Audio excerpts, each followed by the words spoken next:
tengan una muy buena tarde. Son tan amables. ¿Estamos bien con la transmisión? Buenas tardes, licenciado. ¿Se escucha bien y se ve bien? Vaya, gracias, Betsy. Buenas tardes, Celi. Gracias, María. Todos los temas que estamos abordando la semana que estamos hablando del juicio oral, que es nuestro segundo proceso de conocimiento. Es un juicio nuevo en el Código Procesal Civil y Mercantil, prevalece la oralidad. Entonces, sus etapas pueden desarrollarse en forma verbal, eso significa el juicio oral. Hemos hablado ya de dos de los procedimientos específicos que regula el artículo 199. Por una parte, el juicio oral de menor cuantía, que es aquel juicio que es conocido por un juez menor, un juez de paz, porque el asunto, tal y como su nombre lo indica, es de una cuantía menor. Esa cuantía está determinada para esos efectos conforme a las mismas reglas de la competencia. Por consiguiente, dependiendo del lugar, los municipios, así será el modo que conoce un juez de paz. Ese procedimiento de juicio oral de menor cuantía, un proceso que expliqué en la primera sesión de clase, que contiene hasta 3 audiencias, y en la primera cantidad de etapas procesales, y hay una segunda después y una tercera 10 días después, exclusivamente para de prueba. De este proceso no se regula nada en particular en el Código Procesal, por lo mismo que acabo de mencionar. Un segundo proceso es un juicio de ínfima cuantía, y que entendemos la ínfima cuantía como la mínima expresión de la... Ya determinamos que la ínfima cuantía está regulada para los asuntos civiles en la cantidad de 10,000 quetzales y para asuntos de familia en la cantidad de 18,000 quetzales anuales. Esta idea de 18,000 anuales es fundamentalmente pensando en la aplicación de un juicio de alimentos, en la cual su monto mensual no pudiera ser mayor de 1,500 y anualmente serían 18,000 quetzales. La característica de este juicio de ínfima cuantía es que es de un proceso muy sencillo, muy práctico de llevar, pretende que no haya mayores gastos ni costas para las partes. Tiene como punto muy medular que la rebeldía del demandado es una confesión o aceptación de las pretensiones que hace el actor. Obviamente, si vamos a terminar el juicio antes que hacen falta. Si nos estamos hablando del tema, esta es una institución que ustedes miran todos los días ven el tema de los alimentos, pues ustedes saben desde que nacieron, tu comida propiamente, tuvieron vestuario, tuvieron educación y tuvieron medicinas. Eso, pues lógicamente, había alguien que se los proporcionó. En caso de los menores o los padres, pero que se miran día a día, o sea, todo lo que ustedes necesitan para sobrevivir, sustento, habitación, vestido, asistencia médica y educación, es lo que concierne, lo que encuadra el tema de los alimentos. Cuando yo ya hablo de un juicio, de un procedimiento en el ámbito procesal, ya el llevar un proceso ante un juez, es porque ese sustento, esa obligación, no se quiere cumplir por la persona obligada y no se la quiere cumplir a la persona que lo requiera y que por derecho le corresponde. Entonces es cuando nosotros hablamos de un juicio oral, porque la persona obligada a dar alimentos, pues simplemente se ha negado a proporcionarlos por las razones que en este momento pues no es incumbencia, y lo que busca este juicio de alimentos es que entonces el juez determine a través de una sentencia o de un convenio en algún momento determinado el monto que se va a proporcionar. Dos niños menores no son al padre a quien les corresponde, o por y tienen necesidad de promover un juicio de alimentos determinada, líquida, exigible, que debe proporcionarse mensualmente a estos alimentistas para que ellos sobrevivan. Ese monto, pues lógicamente incluirá lo necesario para el sustento, la habitación, la medicina, el vestuario, la educación, si son menores de edad. El código normalmente establece, pues el Código Civil lo dice, que los que están obligados a darse alimentos pues están relacionados por un tema de filiación o de parentesco, fundamentalmente el tema del parentesco, pero aquí ustedes encuentran que obligados a darse alimentos los cónyuges. Yo estoy obligado a darle a mi esposa está obligado a darme a mí. Eso dice la ley. O sea, el derecho que ella tiene a que yo le dé alimentos, eso no se discute. El monto o las necesidades son los que se va a discutir. Yo estoy obligado a darle alimentos a mis hijos, mis descendientes, y también ellos estarían en algún momento determinado obligados a darme a mí, sus ascendientes. Esto está vinculado a un tema de filiación, un tema de parentesco. Y por supuesto también tenemos obligación de darlos a nuestros hermanos, que pues también son parientes dentro, o en este caso, en la consanguinidad en un segundo grado. Pero la ley nos da estos 4 supuestos: cónyuges, ascendientes, descendientes y hermanos. Esto no limita a que los alimentos tengan que darlo a alguien que no esté dentro de este cuadro, pero es porque un testador se lo dejó, le dejó algo en el testamento, una herencia con la condición de alimentar a algunas personas, o alguien en particular se compromete a darle alimentos a alguien por un tiempo determinado y firma un documento, firma un contrato. Entonces, los alimentos no forzosamente están establecidos por ley en estas personas, sino pudiera existir por acuerdo o por decisión de un juez o por testamento en otras personas muy distintas a ellos. De tal manera que cuando yo planteo un juicio de alimentos, no vamos a discutir quién tiene el derecho y quién tiene la obligación, porque ese derecho, esa obligación va a estar plasmada en esas reglas de parentesco que acabo de mencionar, o va a estar establecidas también a través del documento del testamento o la decisión judicial que la ha establecido.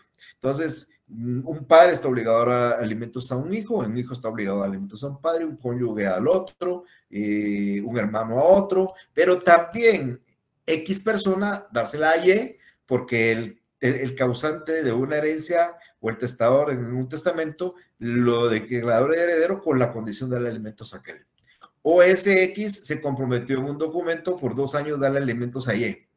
O un juez determinó que él tenía una obligación de dar alimentos también. O sea, puede existir por cualquiera de esos supuestos que yo he mencionado. El procedimiento de este juicio oral es el típico que ustedes ya conocen: 3 audiencias. La primera, pues lógicamente se desarrolla todas las etapas del proceso. Hay una etapa de conciliación, una ratificación de la demanda, una contestación de demanda con excepciones previas, perentorias, reconvención, si fuera necesario. Hay una proposición de medios de prueba y hay un diligenciamiento de medios de prueba. Es decir, estos aspectos se tramitan en un juicio oral. Pero hay ciertos detalles que yo quiero explicar que son propios de ese juicio oral y que los diferencian de los demás, pues porque tiene ciertas características que lo hace, en cierta forma, no en cuanto al procedimiento, sino a ciertos aspectos, pues lo hace distinto. Este es el primer elemento importante que quiero hacer una relación. Los alimentos, si ustedes se van al Código Civil, encontrarán que los alimentos son variables. O sea, los alimentos se prestan atendiendo a que hay posibilidades. Cuando yo hablaba, el ejemplo que estábamos poniendo el martes del jueves de Bill Gates, y que era interesante en los montos, no nos vayamos a ir muy lejos. Vamos a poner a un señor que gana 10,000 quetzales, tiene un salario fijo, trabaja para una empresa privada, ese es su ingreso mensual, tiene 2 hijos, tiene una esposa y no le queda alimentos. La esposa no trabaja, los hijos son menores de edad y la esposa y los hijos plantean una demanda de alimentos en contra de él. El juez va a determinar dentro del juicio oral de fijación las posibilidades de él. Ya determinó que son 10,000, pero la necesidad de ellos. Eso normalmente se hace a través de un informe socioeconómico que debe desarrollarse por el juzgado de familia. Hay trabajadoras sociales adscritas al juzgado de familia que desarrollan ese informe socioeconómico para determinar y darle lineamientos al juez de cuáles son los montos que podría él jugar para no perjudicar al que está obligado a darlos ni tampoco perjudicar al que está necesitado, tratar de hacer un equilibrio. Se me ocurre, estoy pensando en voz alta, que el juez estima que de los 10,000 quetzales se le puede dar 5,000 a su esposa y a sus 2 hijos, a razón de 2,000 para cada uno de los hijos y 1,000 para la esposa. Bueno, entonces se sigue un juicio oral y se determina que son 5,000 quetzales. El juicio pasa a una segunda instancia, se confirma la sentencia y queda firme. Entonces el señor está obligado a dar 5,000 quetzales. ¿Por qué? Porque se tramitó un juicio de fijación de alimentos y se determinó ese monto. Pudiera ser, para no ir muy lejos, que no haya necesidad perdón, que no hubiera habido necesidad de dictar sentencia. Pudiera ser que en la fase de conciliación se pusieron de acuerdo y ese fue el monto que acordaron. Pudiera haber sido que en la fase de conciliación él dijera, mire, yo puedo darle 5,000, la señora ha aceptado los 5,000, firmaron el convenio, quedaron 2,000 para cada hijo, 1,000 para la señora. Eso sucedió, el supuesto que estoy diciendo sucedió en el año 2017. Hoy estamos en el año 2022. Esos niños ya crecieron, todavía siguen siendo menores de edad. La señora se percata de que los 5,000 quetzales ya no le alcanzan. Sus hijos pues, ya son mayorcitos, tienen mayores estudios, pues comen más, la ropa es más cara, etcétera, etcétera, etcétera. Y determina que este señor que trabajaba en una empresa privada, donde ganaba 10,000 quetzales, sucede que ahora es el gerente de la empresa y gana 20. Entonces ella decide pedir un aumento de pensión. Porque se dan dos supuestos interesantes. Hay un aumento en las posibilidades del obligado y hay un aumento en las necesidades del alimentista. Entonces va a plantear ella ya no un juicio de fijación, sino un juicio de aumento. Ese juicio de aumento también se tramita en juicio oral conforme al procedimiento que ustedes ya entendieron. Y lo vamos a poner a la inversa. Esos 5,000 quetzales fijados en el 2017, sucede que la señora pues determina que efectivamente ella necesita más, pero el señor que ganaba 10,000 hace 5 años, sucede que a él lo despidieron del trabajo y lo único que logró es conseguir un nuevo trabajo en otra empresa donde solo gana 5,000. Y entonces él, ganando 5,000 y teniendo obligación de dar 5,000, él no puede continuar dando la misma pensión. Y entonces él puede pedir la disminución o la rebaja de esa pensión alimenticia. Él tendrá que promover un juicio oral de rebaja o disminución de la obligación de prestar alimentos. O sea, si se dan cuenta, el primer juicio fue para fijar un monto, el segundo juicio fue para aumentarlo, el tercer juicio es para disminuirlo.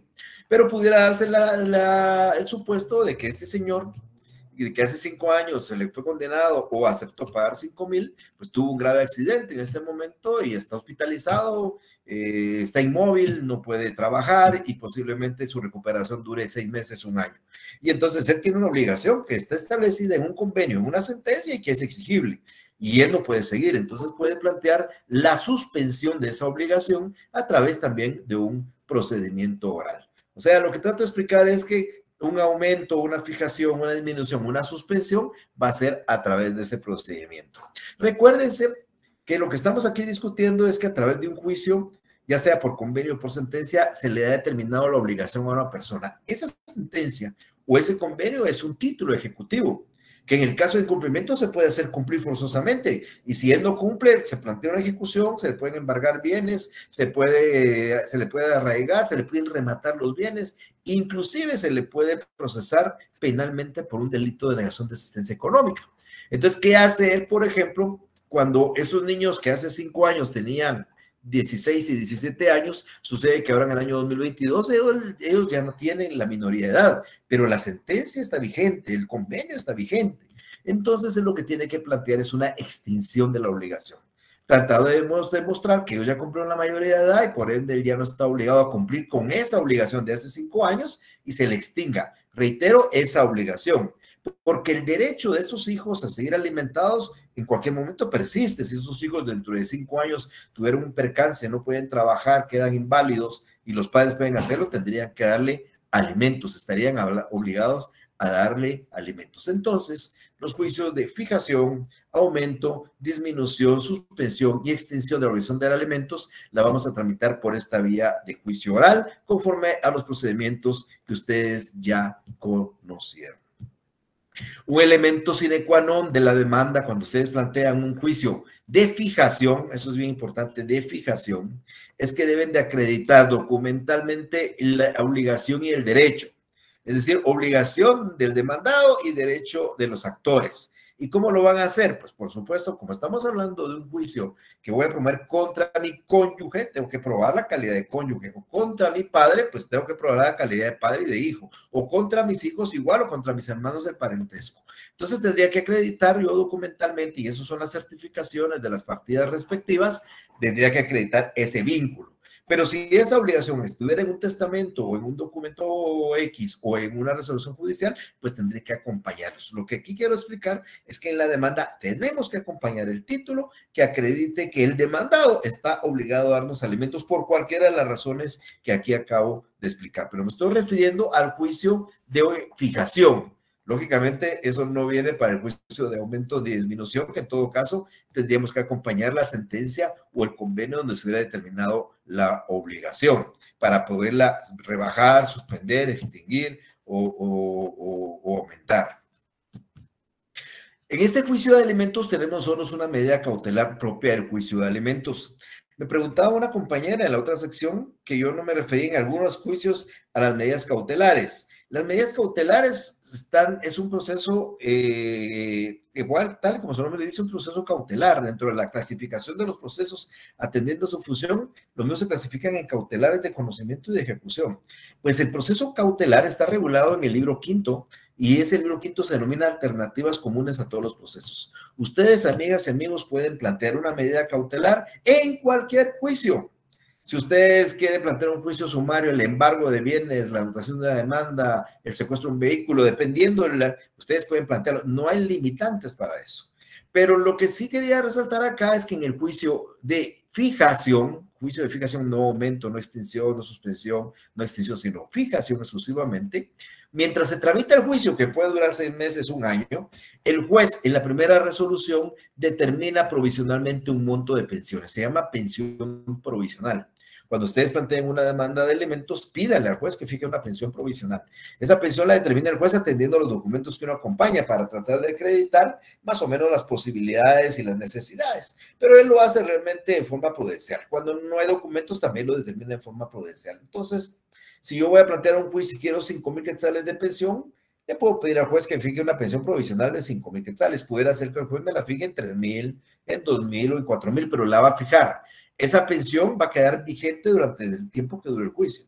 Si ese juicio dura 12 meses y es condenado a la persona, pues se van a retrotraer a esos 12 meses a la fecha en que se determinó la pensión provisional, y si no la pagó, va a tener que pagar esos 12 meses en el monto que quede en definitiva. Me explico. Sucede que yo pedí una pensión de 5,000, que es la que busco, pero el juez fija una pensión provisional de 3,000 y el juicio dura 1 año.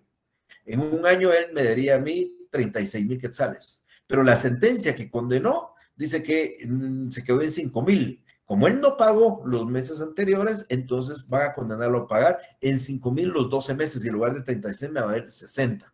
Pero esto funciona también a la inversa. Eso quiere decir que si yo le pedí 5 y fijaron 3, pero en definitiva se quedaron en 2, esos 2,000 quetzales serán los que tendrá que pagar el demandado con efecto de esos 12 meses si él no pagó nada. Entonces esos 12 meses por 2,000 serían solo 24,000 quetzales.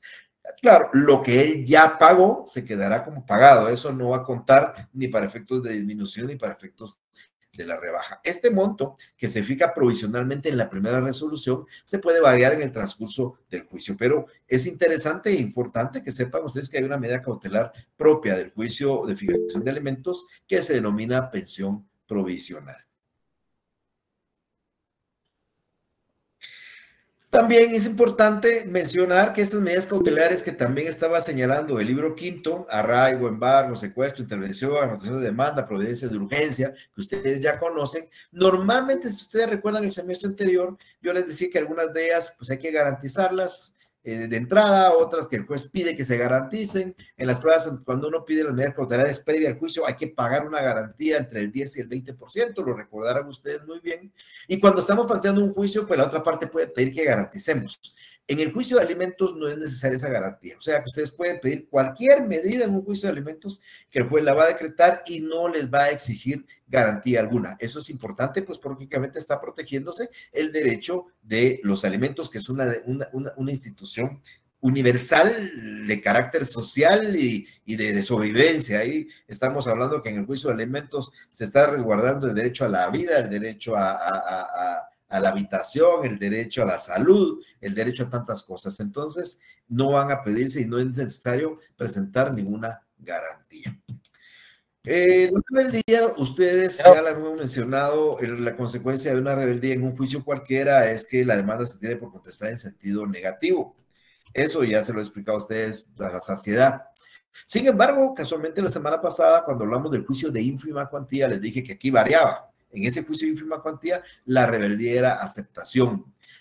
Pero lo mismo sucede también en el caso de la rebeldía en el juicio oral de alimentos. El demandado que no comparezca a la audiencia sin causa justificada o no contestara por escrito su demanda, el juez lo va a declarar confeso en las pretensiones del actor y va a proceder a dictar sentencia. Es decir, ya no va a haber necesidad de recibir más pruebas, el demandado no llegó, el juez lo va a declarar confeso y va a proceder a dictar la sentencia. Recuérdense que no forzosamente la sentencia la va a dictar conforme a los pedimientos que hemos hecho nosotros, porque hay una actividad auxiliar del juez, un documento auxiliar que le sirve mucho al juez para determinar, que se llama informe socioeconómico, que el juez normalmente utiliza para poder determinar. Bueno, eso que acabo de explicar es en términos generales el juicio de alimentos. Me estoy refiriendo, creo que debe de haber quedado claro, que cuando una persona que tiene derecho a alimentos, porque la ley lo diga así, porque el documento lo diga así, puede recurrir en juicio oral a que se le fije. También puede recurrir por juicio oral a que se le aumente, a que se le disminuya, a que se le suspenda o que se le extinga, por los ejemplos que he mencionado. Ese juicio oral se tramita como un procedimiento eminentemente normal, una primera y hasta segunda y hasta tercera audiencia, todas las etapas de la primera audiencia, la sentencia, etcétera, pero con algunas cosas muy particulares. La rebeldía es confesión, las medidas cautelares se pueden solicitar sin prestar garantía, hay una pensión provisional en el caso de la fijación, y también algo que se me ha olvidado, pero que eso lo vieron ustedes el semestre anterior, es en cuanto a las reglas de competencia, que yo siempre les he dicho a ustedes que en un juicio cualquiera, normalmente el juez competente es uno de los más de 1000 que hay en todo el país, entre jueces de paz, jueces de instancia, magistrados de estado, magistrados de corte. Una persona es normalmente el juez competente para conocer, pero en el juicio de alimentos hay una excepción. En el juicio de alimentos, conforme a la regla de competencia, el alimentista, es decir, el actor, es decir, el que tiene el derecho, puede escoger entre su domicilio, el juez de su domicilio, o el juez del domicilio del demandado. Entonces, si María quiere demandar a Pedro, María vive en Guatemala y Pedro vive en Zacatepeques, María escoge qué juez puede ser. Puede ser el de Guatemala o puede ser el de Zacatepeques. No podría ser otro, pero ahí hay dos opciones muy distintas a que normalmente hay una sola. Pasemos al siguiente juicio, que se llama rendición de cuentas. Si ustedes se van al Código Civil y comienzan a buscar el tema de rendición de cuentas, ustedes encontrarán varias figuras, instituciones o personas que están obligadas a rendir cuentas. Y rinden cuentas, ¿por qué razón? Por lo que dice la pizarra, porque esta persona ha administrado bienes de otra. Entonces, si yo administro bienes suyos, porque usted me los encarga, porque yo soy su mandatario, usted me los encarga, o porque yo soy el administrador de la mortual del ausente, que es usted, o porque yo soy el administrador o la albacea de la herencia que dejó el papá de ustedes, o yo soy el administrador porque yo soy el padre de mi hijo menor de edad y le administro sus bienes, entonces yo estoy obligado a rendir cuentas. Todos están obligados a rendir cuentas los que están en ese supuesto, que administran bienes de otra persona. Entonces, cuando yo voy a recurrir a una actividad judicial y a través de un procedimiento oral a que rinda cuentas, cuando la persona que administra esos bienes, esos manejos, no me quiere rendir cuentas o las cuentas me las rinde no a mi satisfacción. Entonces, el código da algunos ejemplos, yo le iba a mencionar algunos, pero aquí se los estamos poniendo en la pizarra, algunos ejemplos de quienes administran bienes y están obligados a rendir cuentas. El administrador de bienes del ausente, una persona que se va, se le inicia diligencias de ausencia, se nombra un administrador guardador y le administra sus bienes porque el señor se fue, desapareció de Guatemala y era dueño de 5 casas y 3 apartamentos. Entonces, esta persona le va a administrar estos bienes. El tutor o protutor en relación a los bienes de su pupilo. Entonces, ellos son tutores y protutores de un muchachito, un jovencito que es dueño de 5 casas y le están administrando sus bienes. Los padres, por supuesto, en ejercicio de la patria potestad sobre los bienes de sus hijos menores de edad o sus hijos mayores que todavía están bajo la patria potestad porque son declarados en estado de incapacidad. Por supuesto, el administrador de una propiedad horizontal, el albacea, que es el que administra los bienes de una herencia, el mandatario, que administra bienes de su mandante, o el liquidador de una sociedad. Bueno, hay muchos ejemplos para eso. Entonces, en caso de que cualquiera de ellos haya administrado bienes, yo, que soy el interesado, porque son mis bienes, voy a demandar la rendición de cuentas primero, porque las mismas no se han querido rendir, o segundo, porque cuando se rindieron, para mí están rendidas en forma inexacta o en forma defectuosa. Yo llegué, dejé a un mandatario y le dije, mira, yo soy dueño de este edificio, tiene 10 apartamentos, los vas a administrar, los 10 apartamentos dan rentas de 5,000 mensuales cada uno, o sea, hay 50,000 quetzales, yo creo que los administres, me vas a cobrar las rentas, me vas a pagar los servicios que hay que pagar, me vas a hacer las reparaciones que hay que hacer, al año yo regreso y cuando yo comienzo a hacer cuentas y digo, fueron 50,000 quetzales mensuales en un año, son tenemos que haya gastado 200,000 en esto, me dé 400,000 y la persona se niega a rendirme cuentas, me dice, mira, para mí todo está bien y aquí quedaron 50,000 y yo no estoy de acuerdo con eso, no me quiere rendir cuentas o me las rinde inexactas, entonces yo voy a llegar y voy a plantear un juicio oral para que esa persona me rinda cuentas en ese juicio oral. O sea, el objetivo del juicio oral, entre otras, es que él me rinda cuentas ahí. Si se niega a rendirlas, el juez lo va a condenar a pagar lo que yo creo que él me adeuda. Esa es más o menos la razón de ese juicio. Se tramita a través del procedimiento que ustedes ya conocen, de 3 audiencias, la primera en la que se desarrollan todas las etapas que acabo de mencionar, pero por supuesto va a tener ciertas particularidades. La primera es que cuando el juez ve los documentos que acompañan y que acredita la obligación de rendir las cuentas, va a emplazar al demandado para que en la primera audiencia rinda las cuentas. Es decir, el actor va a presentar documentos donde acreditan, él fue mi mandatario, le di el encargo de las rentas, sucede que me administró 10 apartamentos, eso tendría que haber producido 600,000 quetzales, sucede de que al final de cuentas solo me está devolviendo 50,000, y yo creo que él me debe los 600,000 quetzales porque no hubo mayores gastos, yo estoy poniendo un supuesto, y entonces quiero que le condene a pagar los 600,000 quetzales que él me adeuda durante el año que administró las cuentas y que no ha querido rendirlas, y él estará obligado a en esa primera audiencia, en cualquier momento de la primera audiencia, principalmente antes de que entre a contestar la demanda, a que el juez lo va a obligar a que rinda las cuentas. ¿Qué pasa si él no llega a la audiencia? Pues aquí nos damos el tercer supuesto de que la rebeldía es también aceptación. Si él no llega a esa audiencia a rendir cuentas, el juez va a tener por cierta las afirmaciones de lo que yo dije en mi demanda. Yo le dije al juez, señor juez, él fue mi mandatario, yo le di un edificio de 10 apartamentos, se cobraron 5,000, se recaudaron 600,000 en un año y él no me quiere rendir cuentas y él me debe 600,000. Y como el otro no llega, el juez va a condenarlo a pagar ese monto o el monto que se vaya a dar o que yo haya expuesto. Entonces, eso es un efecto. Este es el tercer supuesto donde en la rendición de cuentas, la confesión es un sinónimo de aceptación de las afirmaciones. Por ello, es que cuando ustedes presenten una demanda de rendición de cuentas, formulen afirmaciones, porque si el demandado no llega, el juez las va a tener por ciertas.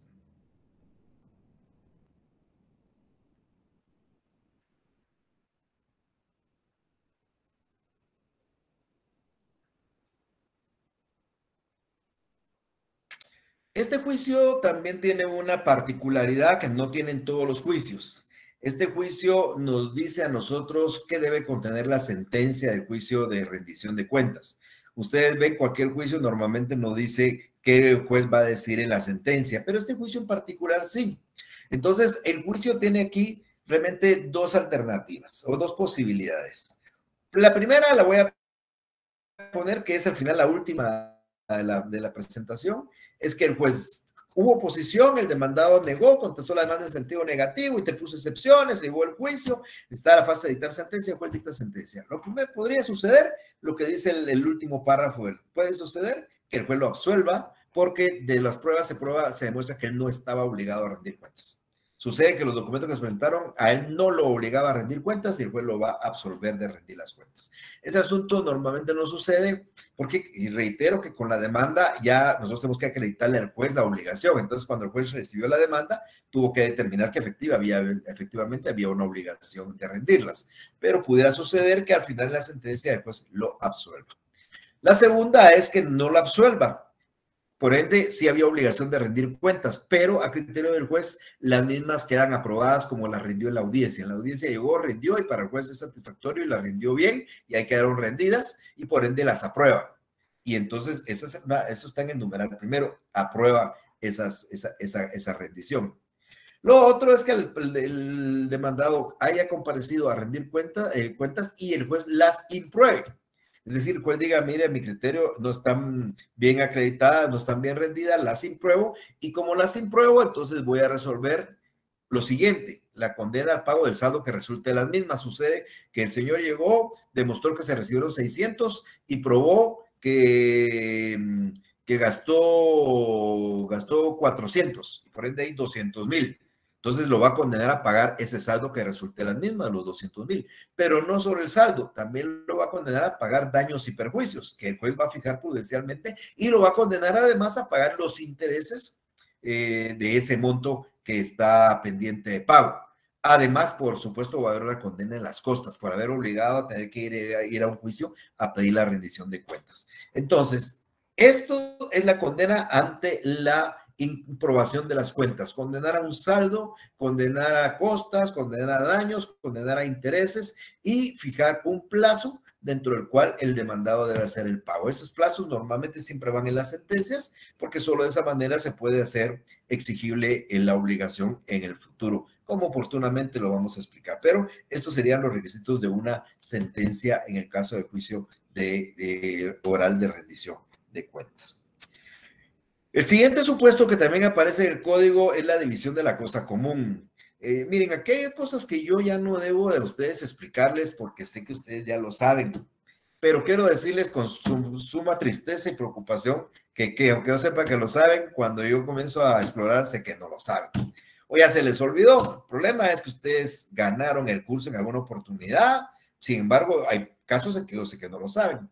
Pero este tema de la copropiedad, división de la cosa común, es no más ni menos que división de la copropiedad, porque es una cosa común.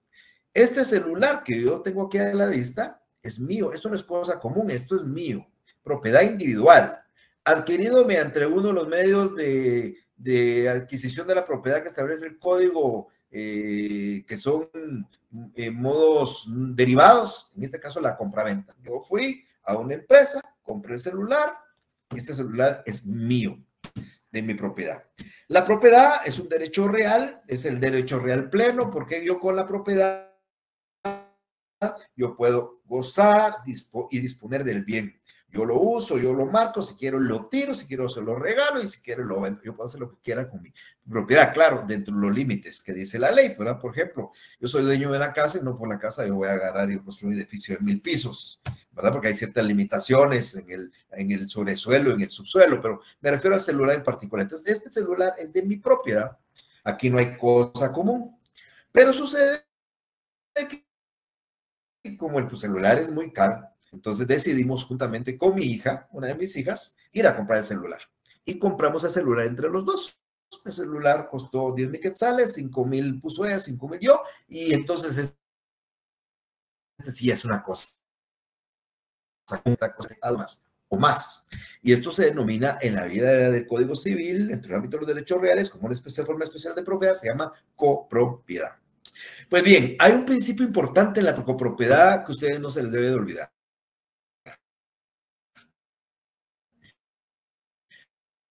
La parte de nosotros aquí en la copropiedad con mi hija es voluntario, no fue forzoso. Nos podemos dividir el bien cuando queramos, porque nadie está. Era un ejemplo no concreto, más conocido por ustedes que pueden. Imagínense, y ustedes deben de tener en su casa, entre su familia, a hermanos, a tíos, a parientes que son dueños de una casa en la zona 5. Los dos porque se murió el papá y dejó a los 3 hijos y los 3 son copropietarios, cosa común. Esa copropiedad es voluntaria. El que se quiera salir de la copropiedad lo puede hacer cuando quiera. Y es bien fácil. Cualquiera de ellos le va a decir a los otros dos, muchachos, yo ya no la copropiedad, pues para hacer lo que quede, 500,000 quetzales, somos 3, son 200,000 quetzales. Denme ustedes 200,000, 100,000 cada uno, me saco la copropiedad y me quedo feliz y se queda en 2. O de uno de ustedes nos paga a los demás 200,000 cada uno y se quedan solo con la propiedad y cada uno se va. Eso es voluntario. Vamos ante una escritura y en la escritura se hace la división. yo salgo de la copropiedad, el notario escribe en el registro de la propiedad el bien y lógicamente desaparezco yo de la copropiedad. Eso es voluntario, mi deseo de dividir el bien. En este caso, la zona 5 es un bien que físicamente no se va a poder dividir entre 3, tal vez entre 2 y saber, pero bueno. Entonces, eso es voluntario. Los únicos casos en los cuales la copropiedad no es voluntaria es la que el mismo Código Civil denomina copropiedad forzosa.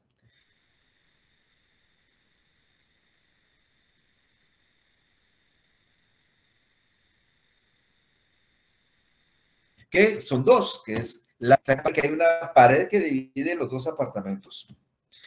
Esa pared se llama pared medianera y esa pared no se puede dividir, pese a que está en copropiedad de uno y del otro, pero no la podemos dividir. ¿Cómo vamos a partir la pared, verdad? Esa pared, esa es copropiedad forzosa, la medianería. Y la otra copropiedad forzosa es la propiedad horizontal. Yo estoy en este momento en mi oficina, esta oficina es de propiedad horizontal, pues sabemos dueños de las oficinas, pero yo soy copropietario de las áreas comunes. Soy copropietario de los pasillos, de las gradas, de los elevadores.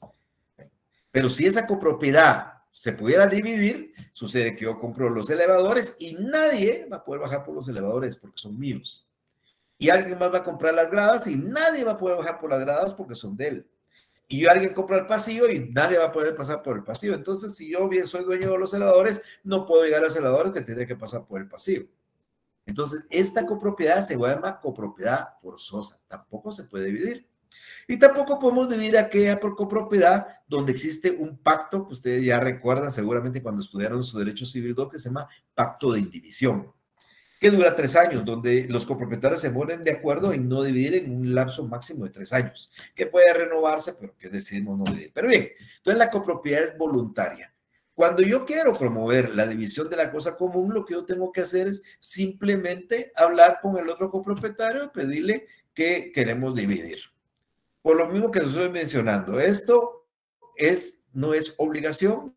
Yo no tengo por qué estar en la copropiedad. Mi hija con el celular y yo no estamos obligados a estar en ella y en cualquier momento cualquiera puede salirse. Si yo regreso al tema del celular, mi hija me va a decir un día, papá, yo no quiero estar en copropiedad porque sucede que solo el teléfono lo usas tú y yo no, entonces yo no quedará más que decirle, mira, aquí te doy tu parte y ahora el único propietario soy yo y vos ya no sos parte de la copropiedad. Entonces eso se resuelve tan fácilmente como eso. El problema que se va a dar es que suceda que alguien no esté de acuerdo. Suceda que cuando mi hija me diga, mira, yo no estoy de acuerdo en dividir, entonces yo no sé qué hacer, porque yo quiero dividir y ella no quiere dividir. El terreno de la zona 5, el copropietario quiere que le den su parte y los otros no le quieren dar su parte, no lo quieren dividir. Entonces, si hay esa negativa a dividir, yo tengo que ir ante un juez para que sea el juez el que divida, y eso se hace en el juicio oral. Este juicio oral va a variar bastante en relación al juicio que ya varias veces he estado explicando de las 3 audiencias. Este juicio oral tiene algunas particularidades que aquí voy a tratar de explicar y ir detallando para que ustedes lo entiendan.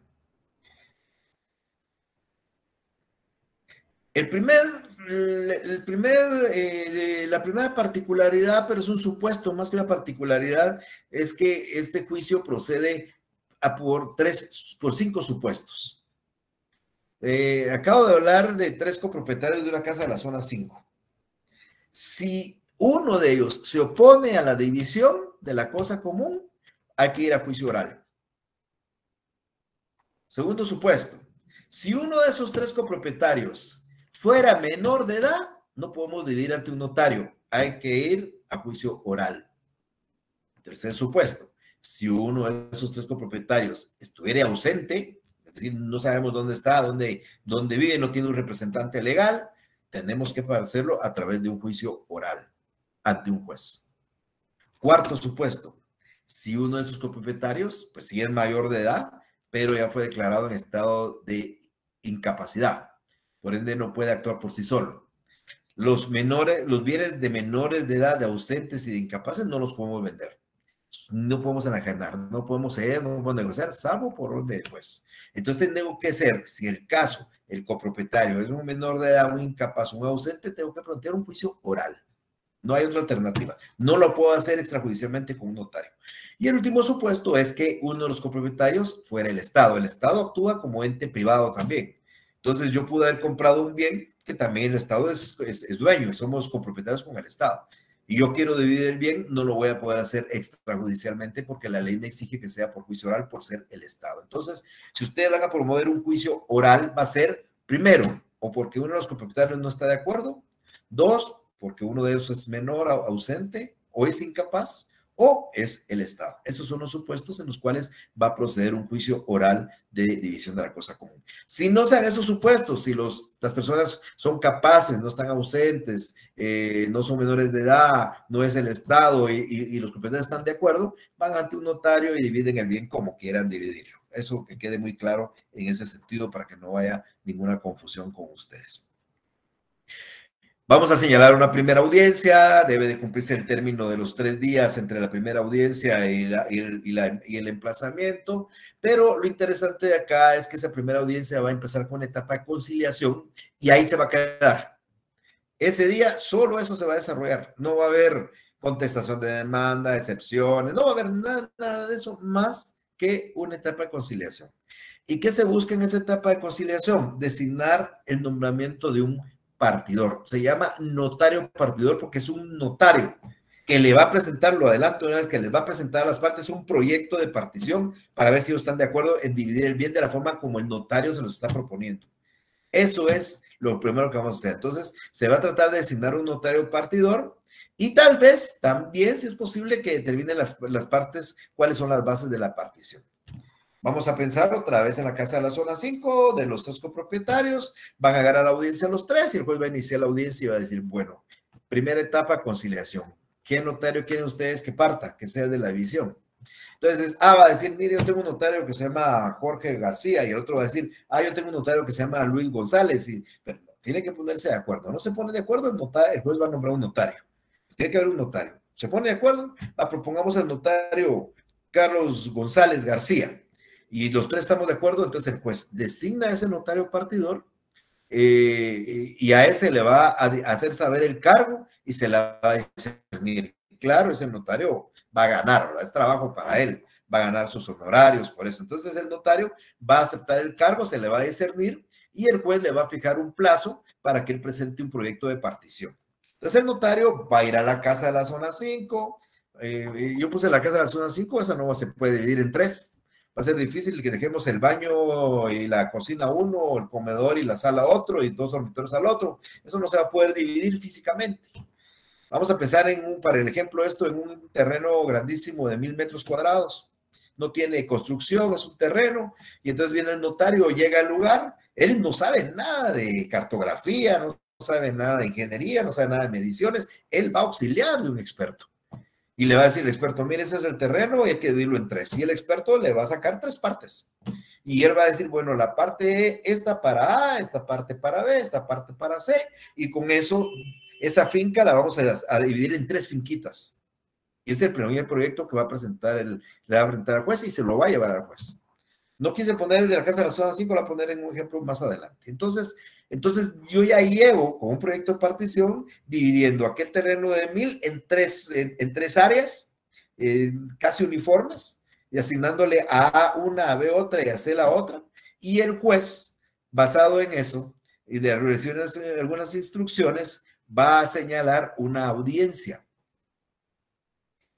Esa audiencia le va a señalar el juez para que las partes le hagan una observación al proyecto, si están de acuerdo o no están de acuerdo. Vamos a suponer que están de acuerdo. Cuando las partes llegan, más o menos el notario entendió lo que ellos querían, A, B y C le dicen, señor juez, estamos de acuerdo. Yo estoy de acuerdo con esta A, B dice, yo también estoy de acuerdo con esta parte y yo estoy de acuerdo con esta. Entonces, como están de acuerdo con el proyecto, entonces el juez dicta un auto, aprueba el proyecto y ordena darle certificación de eso al notario para que lo protocolice. Ya saben que protocolizar no es ni más ni menos que introducir un documento dentro del registro notarial de ustedes. Dentro de las hojas de protocolo se introduce uno y se hace una razón de protocolización y entonces eso ustedes lo envían al registro de la propiedad y el registro de la propiedad, aquella propiedad grande la va a dividir en 3. con 3 propietarios se terminó la copropiedad. Se terminó la copropiedad a través de un juicio oral donde al final las partes se pusieron de acuerdo con un proyecto de partición que presentó el notario.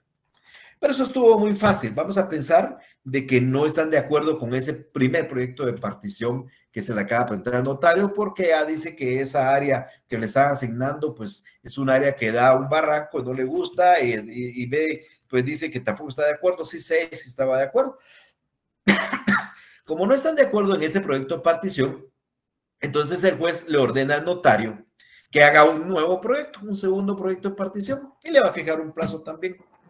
El notario lo va a presentar en el plazo, sucede que vuelve a ir otra vez a ese terreno, comienza a buscar con mismos especialistas o unas áreas distintas, cambian las formas y las divisiones y entonces llega con un segundo proyecto al tribunal y lo presenta al juez y el juez se lo traslada a las partes y les da 5 días para que se manifiesten.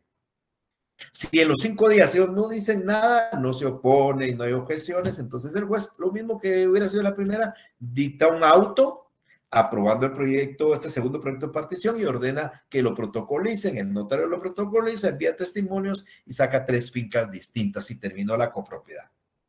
Ahí sería en el segundo proyecto.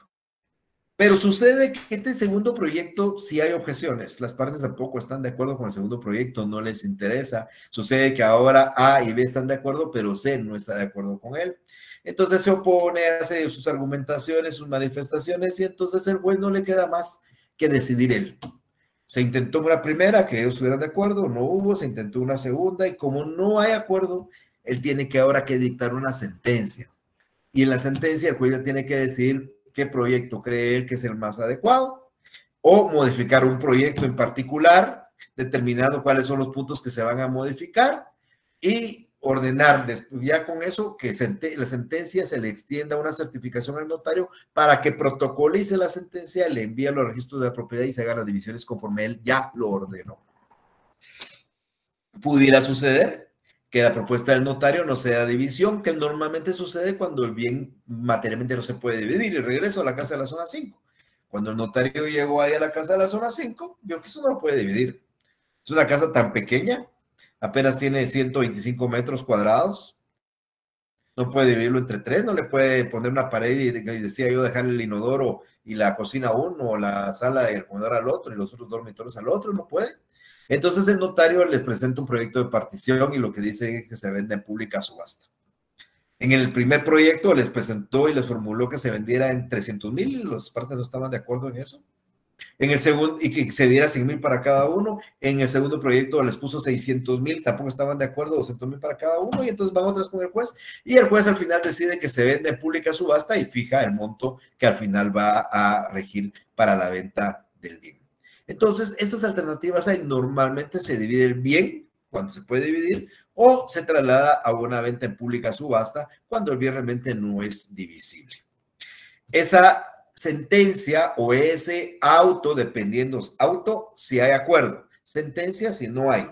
Ese auto donde se aprueba un primer proyecto o un segundo proyecto, o la sentencia en caso que no haya acuerdo, se le debe extender al notario partidor certificación de la misma para su protocolación. O sea que el objetivo del notario partidor es exactamente ese, el de protocolizar el auto o la sentencia para que él remita el testimonio al registro de la propiedad y ahí se hagan las variaciones de la propiedad, de la copropiedad, convirtiéndola en propiedad en el caso de que el bien se vaya a dividir. Ahora, en el caso de que no exista división, sino que va a ser una venta en pública subasta, entonces el juez no va a extender certificación de nada, sino simplemente lo que va a hacer es señalará día y hora para la venta en la pública subasta del bien, conforme a unas disposiciones que aparecen en relación al remate en el juicio ejecutivo en la vía de premio que estuvimos estudiando más adelante. No voy a hablar ahorita cómo se hace un remate porque eso es parte de un juicio de ejecución, pero lo que quiero explicar es que entonces el juez, cuando al final no hay división física del bien, si no remate, entonces el juez va a señalar día y hora aplicando esas disposiciones. Adelanto, tiene que hacerse 3 publicaciones en el diario oficial, en el de mayor circulación, y deben hacerse opciones. Hay un pregonero, se enuncia el remate, se aceptan posturas, etcétera, etcétera. Pero reitero, eso lo vamos a estar explicando en su oportunidad. El último proceso antes de los generales, de los que ya quedan como accesorios, es el juicio de jactancia. Miren, el jactancioso nosotros lo podemos, no lo definimos. El jactancioso es una persona que se hace una alabanza propia. Dice el diccionario de la Academia Española, una alabanza propia, desordenada y presuntuosa. Entonces, este jactancioso, pues, la jactancia no es aquella jactancia de decir, por ejemplo, les cuento que yo vivo en una casa en La Cañada y además de eso tengo mi carro BMW 2023 que me costó $80,000. Uno dice, ¿este qué jactancioso? No, no se refiere a esa jactancia. Se refiere a la jactancia que es donde yo hago ciertas alabanzas, pero que perjudican derechos o patrimonio de ustedes. Me explico, más o menos.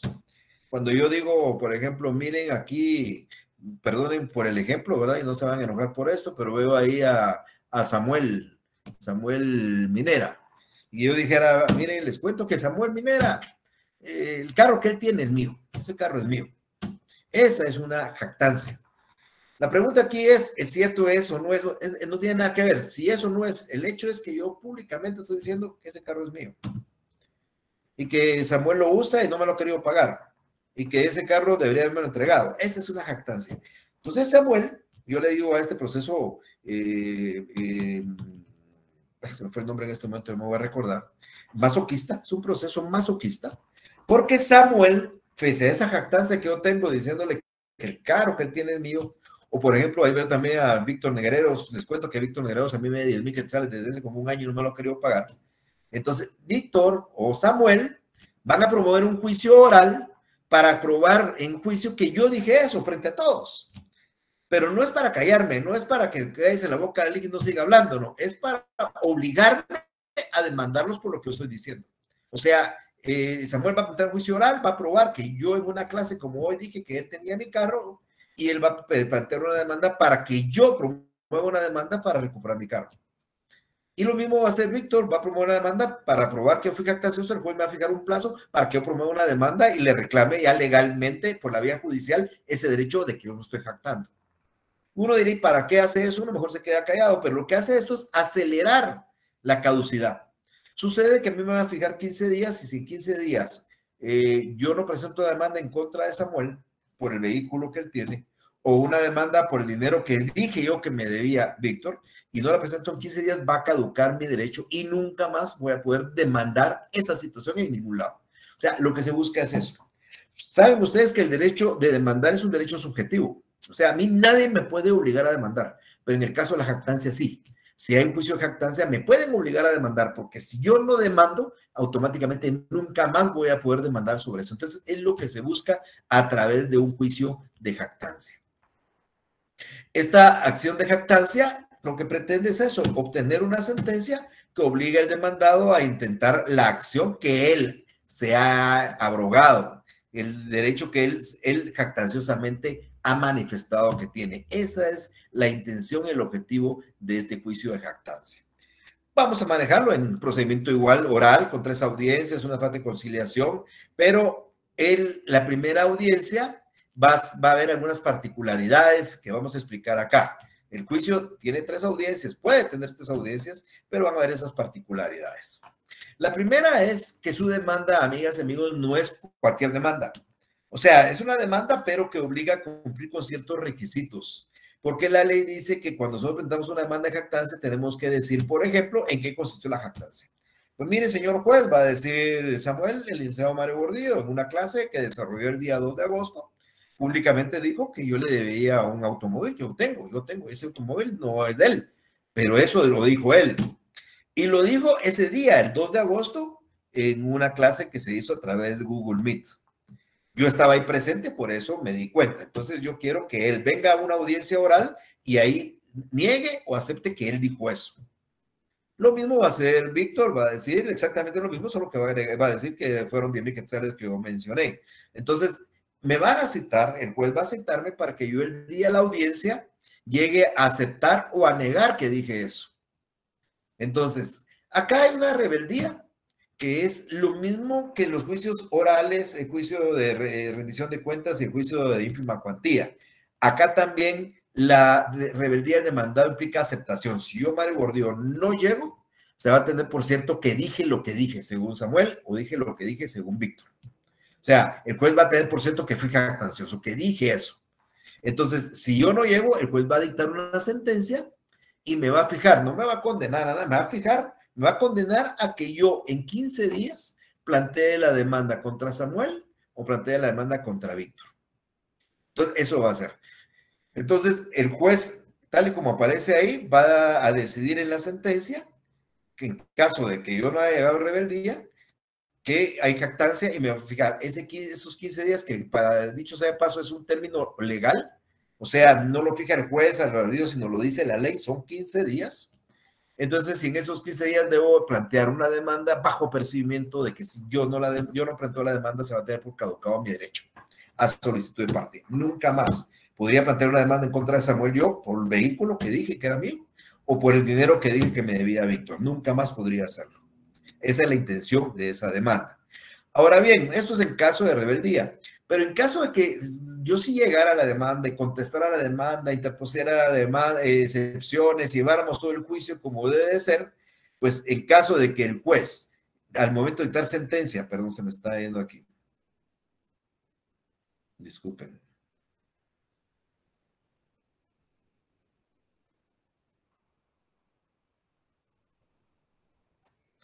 Bueno, pues decía, en caso de contestación negativa de la demanda, el juez pues, puede dictar aquí dos cosas. Una, que se pruebe que yo no dije nada, y como yo no dije nada, pues no va a condenar a nada. Ahora, si se prueba que yo efectivamente dije lo que dije, entonces me va a fijar en la sentencia esos 15 días al que me he referido bajo apercibimiento de tener por caducado mi derecho. Entonces, si yo no llego, el juez dicta sentencia y me fija 15 días, y si yo llego y niego y pruebo que yo no lo dije, el juez me va a absolver, no va a haber mayor cosa, pero si se prueba que sí lo dije, me va a fijar exactamente esos 15 días que acabo de mencionar con el apercibimiento de tener por caducado el derecho. También recuérdense ustedes que el artículo 199, además de la ínfima cuantía, además de la menor cuantía, los alimentos, rendición de cuentas, división de la cosa común y jactancia, dice que hay juicio oral en otros casos que la ley establezca. Aquí les estoy señalando el artículo 8 del decreto ley 206, que es la ley de tribunales de familia. En ese artículo 208 dice literalmente, las cuestiones sometidas a la jurisdicción privativa de los tribunales de familia rige el procedimiento de juicio oral del que estamos hablando. Entonces, la ley de tribunales de familia nos traslada a este juicio. Esta filmina se me está yendo un poquito más, pero bueno, también recuérdense que por acuerdo de las partes también se puede tramitar un juicio oral de un asunto que era otra vía. Y el último ejemplo de esto, bueno, pueden haber más, pero este es el que hay, es lo que concierne a la ley de propiedad industrial, el decreto 57-2000. Este tiene un artículo en el 182 que dice, los procesos civiles o mercantiles que se promueven en ejercicio de las acciones reguladas por esta ley se tramitan conforme a este juicio oral que acabo de explicar. Entonces, fuera del Código Procesal Civil, la ley de propiedad industrial, la ley de tribunales de familia también recogen el juicio oral como el procedimiento a tramitar en las controversias que se susciten en virtud de esa ley. Bien, eso es parte de lo que vamos a explicar de juicio oral. Quedo ahora a disposición de ustedes para cualquier pregunta que quisieran desarrollar o consultarme, así que estoy a su disposición. Víctor, por favor. Gracias, licenciado. Perdone la pregunta. ¿Cuál mencionó, y si puede ser tan fino, mencionaron la redundancia del requisito número 2 del juicio oral de declaratoria de jactancia? Perdón, Víctor, fíjese que se me cortó un poquito la conversación. Sí, que si fuera tan fino de comentarme nuevamente y proyectar, si fuera tan amable, el requisito número 2 del juicio oral de declaratoria de jactancia, por favor. Vamos a ver. Requisito número 2 de la jactancia. Vamos a ver a qué se refiere. El punto 2, perdón. ¿Aquí? Después de requisitos de la demanda. Ajá. ¿Está bien esto? ¿O el Es el 2? siguiente. Número 2, rebeldía. Ese me había quedado. Este no es un requisito, sino estoy hablando de característica, ¿verdad? Esta es una primera característica, que la demanda tiene ciertos requisitos. Y la segunda característica es que, al igual que en el juicio de ínfima cuantía de alimentos y rendición de cuentas, la rebeldía del demandado es aceptación de los hechos. Ahí estamos claros, gracias. ¿Estamos claros? Muy bien. Por favor, Alfonso. Oh, no, perdón, Samuel. Buenas tardes. Buenas tardes. Con respecto a la pensión provisional, cuando declara el juez, digamos, 4.000 quetzales, porque así lo pidió la señora, y el demandado no tiene esa cantidad, o sea, no gana esa cantidad de dinero, se puede impugnar. ¿Le puede impugnar, dice usted? ¿Sí? No, en la pensión provisional la puede modificar. Usted es el abogado de la parte demandada, y el demandado, el juez le fija una pensión provisional 5,000.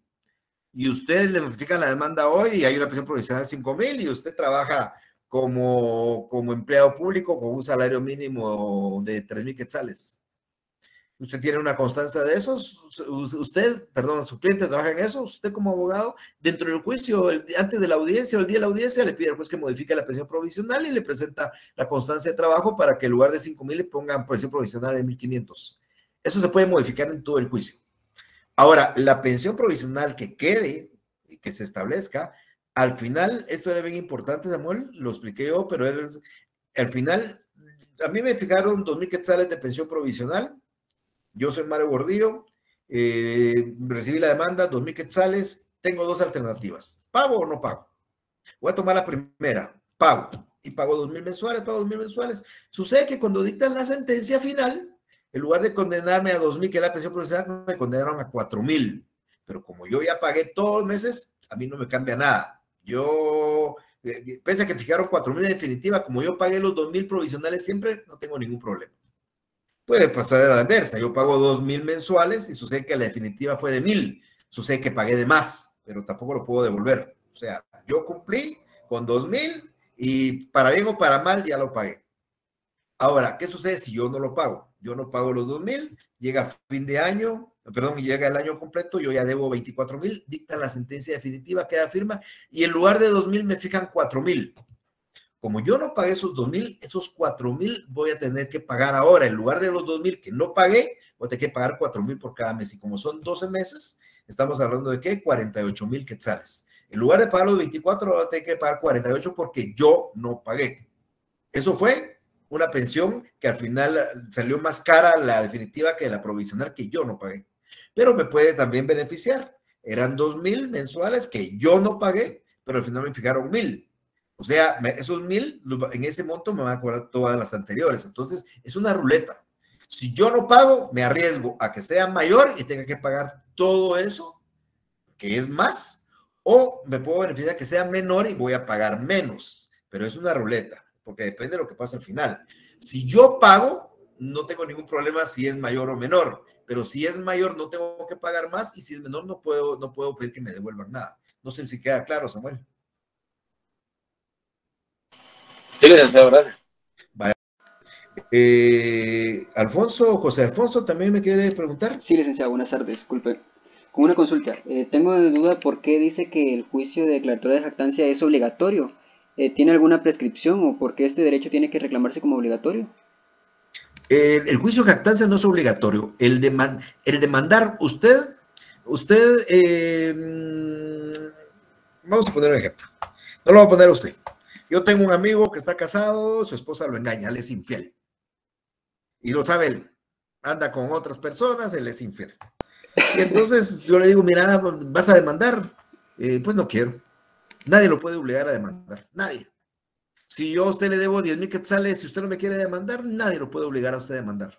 Pero sí se le puede obligar a demandar si es condenado en un juicio de jactancia. O sea, no me refiero a que el juicio de jactancia es obligatorio. Lo que me refiero es que en caso de que a usted lo condenen en un juicio de jactancia, obligadamente debe plantear la demanda. Ahí sí, obligadamente debería demandar, porque si no demanda va a perder el derecho.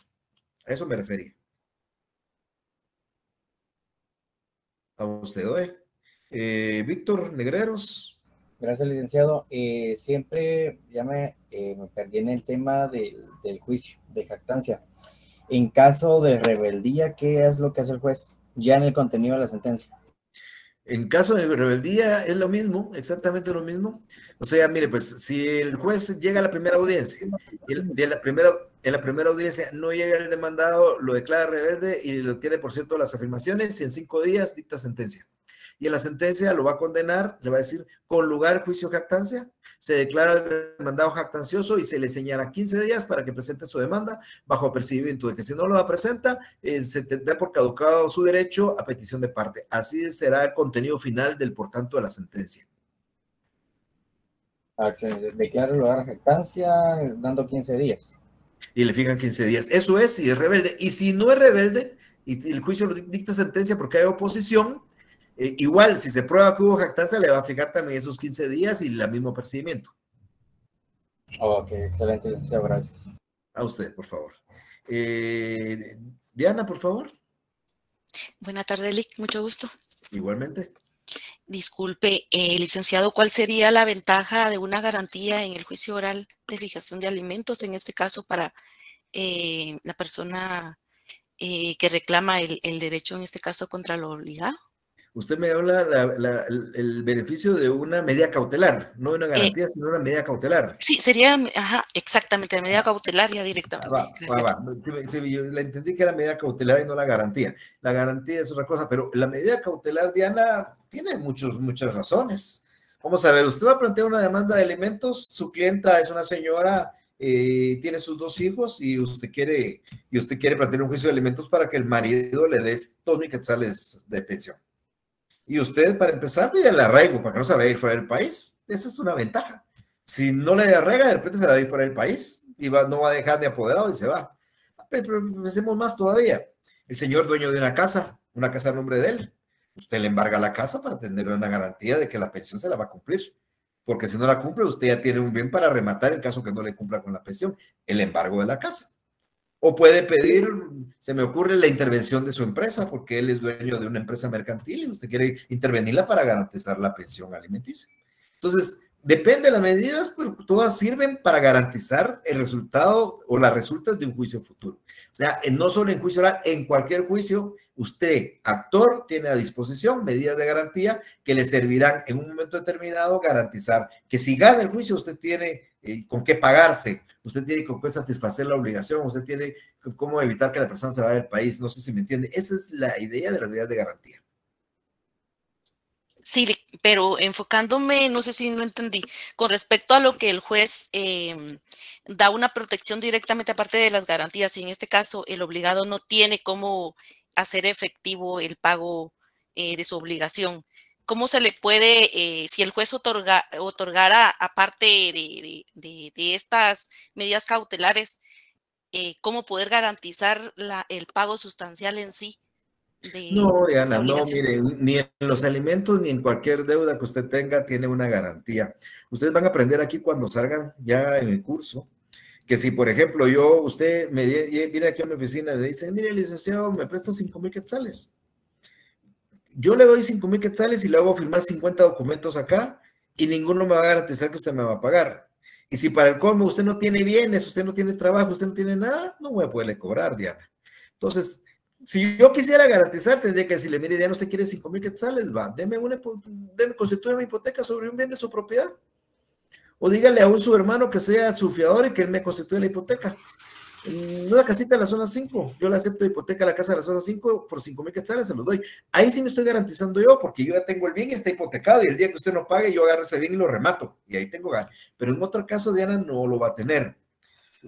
Al señor le fijaron 2,000, ya van 12 meses, lleva 24,000, su cliente va a llegar con usted y le va a decir, licenciada, mire, fíjese que necesito que me cobrarle, usted va a plantear un juicio de ejecución, es decir, él no trabaja, si él no tiene casa, no tiene carro, no tiene nada, lo único que le va a quedar a usted es que lo certifique en lo conducente, que se vaya preso y que vaya a cumplir una pena, pero el dinero no lo va a poder garantizar. La única forma de garantizar una obligación es con hipoteca, Diana.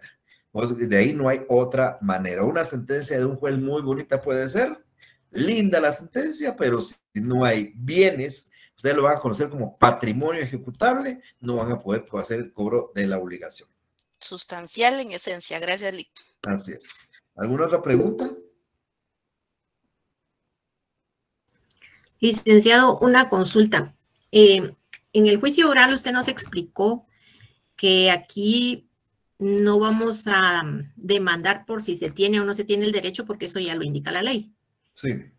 Pero, por ejemplo, yo estoy conociendo ahorita de un juicio donde un papá que nunca se hizo cargo de los hijos, incluso hijos de 2 matrimonios que el señor tuvo, nunca se hizo cargo de nada, y ahora que ya los hijos son grandes, él está reclamando pensión alimenticia a los hijos.